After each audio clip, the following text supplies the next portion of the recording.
ঋণগ্রস্ত ব্যক্তি আগে কি ঋণ পরিশোধ করবে নাকি কোরবানি করবে, এ ব্যাপারে ইসলামের দিক নির্দেশনা কি?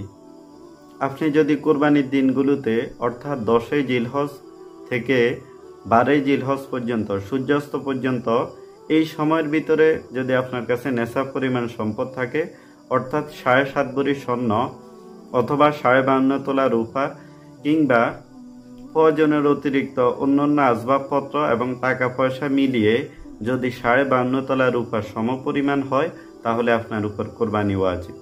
এখন এই পরিমাণ সম্পদ থাকার পাশাপাশি যদি আপনি ঋণগ্রস্ত হয়ে থাকেন, তাহলে আপনি কি করবেন?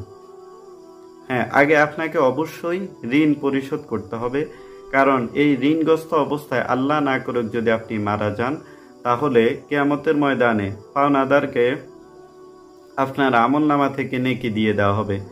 যদি নেকি শেষ হয়ে যায়, তাহলে পাওনাদারের গুনাহের বোঝা কাঁধে নিয়ে আপনাকে জাহান্নামে যেতে হবে। এজন্য আপনি আগে ঋণ পরিশোধ করবেন। এরপরে যদি এই দিনগুলোতে আপনি নেশা পরিমাণ সম্পদের মালিক হন, তাহলে আপনাকে কোরবানি দিতে হবে। অনেকে শুধু এই কারণে ঋণ করে কোরবানি করেন যে কোরবানির দিন আমার সন্তান কার মুখের দিকে চেয়ে থাকবে। এই উদ্দেশ্যে যদি আপনি কোরবানি করেন, তাহলে আপনার কোরবানি মোটেই হবে না। আল্লাহ তাআলা কোরআনে কারিমের মধ্যে বলেছেন, লা ইয়ানালাল্লাহা লুহুমুহা ওয়ালা দিমাউহা ওয়ালাকিন ইয়ানালুহুত তাকওয়া মিনকুম।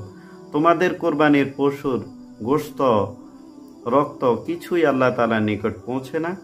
আল্লাহ তাআলার নিকট পৌঁছে শুধু তোমাদের মনের অবস্থা, কতটুকু আন্তরিকতার সাথে আল্লাহকে রাজি খুশি করার জন্য আপনি কোরবানি করেছেন, এটাই আল্লাহ তাআলা দেখেন। এজন্য একমাত্র আল্লাহকে খুশি করার জন্য আমাদেরকে কোরবানি করতে হবে। ঋণ আবার দুই প্রকার। এক প্রকার ঋণ যেটি আপনি প্রয়োজনের জন্য করেছেন, এটি নেশাব থেকে বাদ যাবে। আর কোনো ব্যবসায়ী যদি ব্যবসার পরিধি বৃদ্ধি করার জন্য ঋণ করে থাকেন, তাহলে সেটি নেশাব থেকে বাদ যাবে না।